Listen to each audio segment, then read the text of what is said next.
We're digging into the refrigerator today with some lettuce painting, but first, grab a dark color and cover your canvas. I'm using a dark purple. Just do up and down strokes.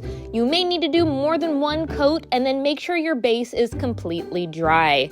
Then grab a round brush. Start by doing a shadow on the bottom half of your canvas for the vase to sit on. I'm just doing a couple back and forth strokes. This is dark navy blue, but you can do whatever color you want for contrast.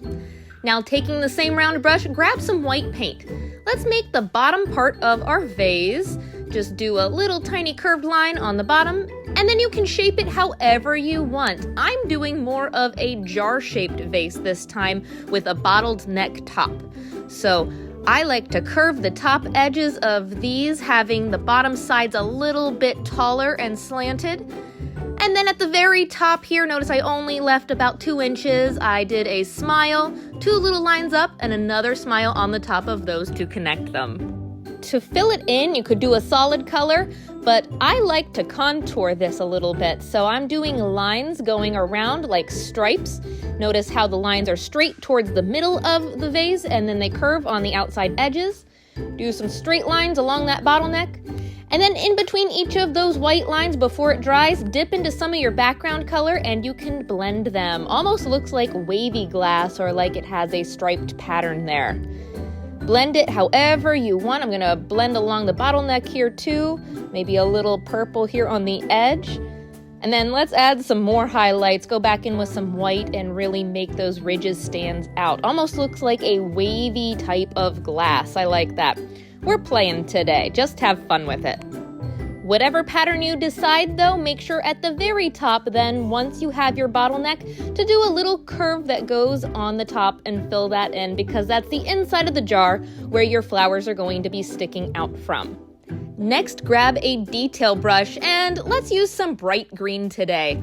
Just paint a couple thin little stems coming out. Notice they're starting up in the top part of that jar and curving out and around. These flowers are going to be pretty heavy. Okay, now for the lettuce part. Go into your fridge if you're getting ready to make dinner and grab a head of lettuce and a good knife. Cut off the bottom part of your lettuce, and if you look, it looks like a rose, which is what we're going to use today. I used one already as a test. I'm getting ready to make dinner, so just take the top half, go cut it up for dinner, and then come back with a large brush and some white paint. I'm doing white for contrast because I know whatever color I add will be brighter after I do the white first. Once you have it coated, press it down and pull up. There's your rose shape. That's pretty good. You could leave it like that or press it down again. The harder you press, the thicker it'll be. Do a fresh coat of paint for each flower and then press down and pull up. There you go. Now, if you press down harder like with the palm, see, it gets really thick, so be careful.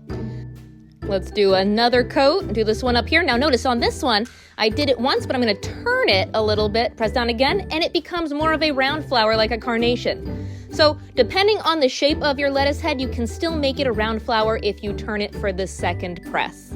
There. Don't be afraid to have some overlapping over top of your jar or overlapping each other, but don't do too many. This is a good balance, so I'm going to stop. You could leave it white, but if you want to add color then, do the same thing, but brush on the color you want, like pink, and then when you go over top, the white acts like a highlight, and your color really stands out on top of that dark background. Now be careful, the lettuce can be slippy, and I dropped it leaving some white marks, but that's why I left the background super plain so we could fix up anything that might happen. I also covered too much of that bottleneck, so I'm just extending it a little bit at the top. This is your time to add final details. Don't forget to make it your own. You can tap in little bits of color with your round brush at the bottom to look like petals that fell off your flowers. That's kind of fun. And then you can even add extra stems if you need to, or even a couple simple leaves. This is such a fun painting technique, especially if you need an easy painting idea for kids and adults together.